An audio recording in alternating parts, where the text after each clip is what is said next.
السلام علیکم۔ آج بدھ ہے، مئی کی 10 تاریخ۔ پاکستان میں سر شام کے 7، بھارت میں 7:30، اور یہاں ہمارے اسٹوڈیوز کی گھڑیوں میں صبح کے 10 بج رہے ہیں۔ وائس آف امریکہ واشنگٹن کی اردو سروس سے میں ہوں خالد حمید، خبروں کے ایک بلٹن کے ساتھ۔ احتساب عدالت نے القادری ٹرسٹ کیس میں سابق وزیر اعظم عمران خان کا 8 روزہ جسمانی ریمانڈ منظور کر لیا ہے۔ ریمانڈ کی منظوری کے بعد عمران خان اب اس کیس میں مزید تفتیش کے لیے 8 روز تک نیب راولپنڈی کی تحویل میں رہیں گے۔ گرفتاری کے بعد سابق وزیر اعظم کو پولیس لائنز اسلام آباد ریسٹ ہاؤس منتقل کیا گیا تھا۔ بدھ کو ان کے خلاف مقدمات کی سماعت بھی وہیں ہوئی۔ القادری ٹرسٹ کیس میں عمران خان کو نیب عدالت میں پیش کیا گیا۔ نیب عدالت کے جج محمد بشیر نے پولیس لائنز ریسٹ ہاؤس میں ہی سماعت کی۔ پاکستان تحریک انصاف نے سابق وزیر اعظم عمران خان کی گرفتاری سپریم کورٹ میں چیلنج کر دی ہے۔ عمران خان کے وکیل خواجہ حارث نے سپریم کورٹ میں پیٹیشن دائر کرتے ہوئے عدالت سے استدعا کی ہے کہ اسلام آباد ہائی کورٹ کی جانب سے عمران خان کی گرفتاری قانونی قرار دینے کا حکم کل عدم قرار دیا جائے۔ تحریک انصاف کے سیکرٹری جنرل اور سابق وفاقی وزیر اسد عمر کو اسلام آباد ہائی کورٹ کے احاطے سے گرفتار کر لیا گیا ہے۔ مقامی میڈیا کی رپورٹس کے مطابق تحریک انصاف کے رہنما کو انسداد دہشت گردی اسکواڈ نے حراست میں لیا۔ پاکستان تحریک انصاف کے چیئرمین اور سابق وزیر اعظم عمران خان کی گرفتاری پر دوسرے روز بھی ملک بھر میں پرتشدد مظاہروں کا سلسلہ جاری ہے۔ لاہور، پشاور اور کراچی سمیت مختلف شہروں میں مشتعل مظاہرین نے سرکاری املاک کو بھی نقصان پہنچایا ہے۔ پنجاب حکومت نے صوبے میں امن و امان کی خراب صورتحال کے پیش نظر فوج کو طلب کر لیا ہے۔ وفاقی وزیر احسن اقبال کا کہنا ہے کہ عمران خان کی گرفتاری میں حکومت کا کوئی عمل دخل نہیں ہے، بلکہ یہ قومی احتساب بیورو کی جانب سے بدعنوانی اور اختیارات کے غلط استعمال پر عمل میں لائی گئی ہے۔ اسلام آباد میں غیر ملکی ذرائع ابلاغ کے نمائندوں سے گفتگو کرتے ہوئے انہوں نے کہا کہ عمران خان کو چاہیے کہ وہ قانون کا سامنا کریں اور عدالتوں میں اپنا دفاع پیش کریں، نہ کہ ملک میں انارکی پیدا کی جائے۔ وہ کہتے ہیں کہ حکومت ریاست کی رٹ کو برقرار رکھے گی اور ریاستی اداروں پر حملوں اور فوجی عمارتوں کی توڑ پھوڑ پر کارروائی عمل میں لائی جائے گی۔ احسن اقبال نے کہا کہ منگل کی رات عمران خان کی گرفتاری کے بعد پی ٹی آئی نے بہت سی ریڈ لائنز کو عبور کیا ہے اور ریاستی اداروں اور فوجی عمارات پر حملے عمران خان کی حکمت عملی کے تحت کیے گئے ہیں۔ پاکستان تحریک انصاف کے رہنما فواد چودھری کا کہنا ہے کہ عمران خان کی گرفتاری سے پہلے ہی کہا تھا کہ اگر ایسا ہوا تو بحران ہوگا۔ سیاسی جماعت کی حیثیت سے ہم ملک بھر میں ہونے والی ہنگامہ آرائی کو اون نہیں کرتے۔ پنجاب اور خیبر پختونخوا میں فوج طلب کرنے سے عوام اور فوج کو ایک دوسرے کے سامنے کھڑا کر دیا گیا ہے۔ ان کا کہنا تھا کہ اس وقت حکومت یا فوج کے ساتھ کوئی رابطہ نہیں ہے، البتہ آرمی چیف سے درخواست ہے کہ وہ اس معاملے میں اپنا کردار ادا کریں۔ فواد چودھری نے وائس آف امریکہ کے نمائندے عاصم علی رانا سے یہ گفتگو کی تھی۔ پاکستان میں سابق وزیر اعظم عمران خان کی اسلام آباد میں عدالت کے احاطے سے گرفتاری پر امریکی رد عمل آ گیا ہے۔ وائٹ ہاؤس اور محکمہ خارجہ نے زور دیا ہے کہ جمہوری اصولوں اور ملکی آئین اور قانون کا احترام کیا جائے، جبکہ امریکی رکن کانگریس بریڈ شرمن نے کہا ہے کہ عمران خان کی گرفتاری فوجی بغاوت معلوم ہوتی ہے، نہ کہ انصاف کا غیر جانبدارانہ اطلاق۔ انہوں نے کہا کہ وہ چاہیں گے کہ عمران خان کو اب 24 گھنٹے لائیو اسٹریم کیا جائے تاکہ ان کے حامیوں کے اندر ان کی زندگی سے متعلق خدشات دور کیے جا سکیں۔ عمران خان کی گرفتاری پر امریکہ، برطانیہ اور یورپی کمیشن کے علاوہ اقوام متحدہ، ایمنسٹی انٹرنیشنل اور دیگر عالمی تنظیموں کا رد عمل بھی سامنے آ چکا ہے۔ اس کے علاوہ عالمی سیاستدانوں، صحافیوں اور تھنک ٹینک سے وابستہ محققین نے بھی سوشل میڈیا پر اپنی رائے کا اظہار کیا ہے۔ پاکستان میں سابق وزیر اعظم عمران خان کی گرفتاری کے خلاف ہونے والے احتجاج اور مظاہروں کے بعد پیدا ہونے والی صورتحال کے پیش نظر امریکہ، برطانیہ اور یورپی یونین نے اپنے شہریوں کے لیے ٹریول ایڈوائزری اور الرٹس جاری کر دیے ہیں۔ اسلام آباد میں امریکہ کے سفارت خانے نے پاکستان میں موجود اپنے شہریوں کے لیے الرٹ جاری کیا ہے، جس میں کہا گیا ہے کہ سفارت خانہ مظاہروں میں پولیس اور مظاہرین کے درمیان تصادم کے واقعات اور ممکنہ مظاہروں پر نظر رکھے ہوئے ہے۔ کینیڈا کی حکومت نے بھی پاکستان میں غیر معمولی سیکیورٹی صورتحال کے پیش نظر ہائی ڈگری انتباہ جاری کیا ہے۔ اس سلسلے میں جاری کی گئی ایڈوائزری میں کہا گیا ہے کہ پاکستان میں دہشت گردی، بد امنی، فرقہ وارانہ تشدد اور اغوا جیسے خطرات لاحق ہیں۔ پاکستان میں برطانیہ کے قائم مقام ہائی کمشنر اینڈریو ڈیلگلش نے اپنے ایک ٹویٹ میں بتایا کہ پاکستان کے لیے ٹریول ایڈوائس کو اپ ڈیٹ کر دیا گیا ہے۔ افغانستان کے لیے امریکہ کے سابق خصوصی ایلچی زلمے خلیل زاد نے کہا ہے کہ عمران خان کی گرفتاری ایک ایسے موقع پر ہوئی ہے جب چینی وزیر خارجہ نے ابھی پاکستان کا دورہ کیا تھا۔ خلیل زاد نے سلسلہ وار ٹویٹس میں کہا کہ چینی وزیر خارجہ 2 روز قبل اسلام آباد میں تھے۔ کیا گرفتاری پر ان کی مرضی شامل تھی یا ان کے ملک میں سیاسی استحکام کے مطالبے کو نظر انداز کر دیا گیا؟ سعودی عرب، متحدہ عرب امارات اور دیگر اہم خلیجی ریاستوں کا پاکستانی اسٹیبلشمنٹ کے ساتھ کافی اثر و رسوخ ہے۔ انہوں نے کہا کہ سعودیوں نے براہ راست ثالثی سے 1999 اور 2000 کے بحران کو ختم کرنے میں مدد کی تھی۔ کیا وہ دوبارہ مدد کر سکتے ہیں؟ انہوں نے کہا کہ مجھے امید ہے کہ ابھی زیادہ دیر نہیں ہوئی ہے۔ طالبان نے ابھی تک پاکستان میں ہونے والی سیاسی پیش رفت پر کوئی تبصرہ نہیں کیا ہے۔ تازہ ترین تفصیلات کے لیے ہمارے سوشل میڈیاز کو دیکھتے رہیے۔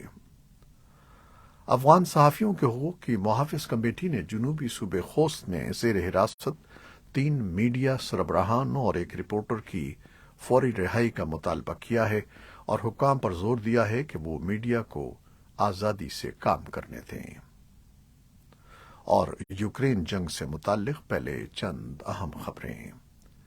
ایجنسی فرانس پریس کے صحافی ارمان سولڈن مشرقی یوکرین میں راکٹ لگنے سے ہلاک ہو گئے ہیں، جہاں وہ یوکرینی فوجیوں کے گروپ کے ساتھ کام کر رہے تھے۔ امریکہ یوکرین کو فضائی دفاع اور گولہ بارود سمیت $1.2 بلین کی نئی فوجی امداد فراہم کرے گا۔ یوکرین کے صدر ولادیمیر زیلنسکی کا کہنا ہے کہ زیادہ دیر کی بات نہیں ہے کہ ہم یورپ کے حصے یوکرین میں ایک پائیدار اور منصفانہ امن بحال کر سکیں گے۔ ادھر یوکرین کے سرکاری نیوکلیئر پاور پلانٹ کے آپریٹر انرگوٹم نے بدھ کو خبردار کیا کہ روس نے انرہوڈر قصبے سے 3000 سے زائد کارکنوں کو نکالنے کا منصوبہ بنایا ہے جو زاپورژیا نیوکلیئر پاور پلانٹ میں کام کرتے تھے۔ انرگوٹم نے ٹیلی گرام پر پوسٹ کیا کہ پلانٹ میں، جو کہ یورپ کا سب سے بڑا نیوکلیئر پاور پلانٹ ہے، اب ہنرمند اہلکاروں کی بے انتہا کمی ہو جائے گی۔ روس نے یوکرین پر اپنے مکمل حملے کے ابتدائی مراحل سے ہی اس جگہ پر قبضہ کر رکھا ہے۔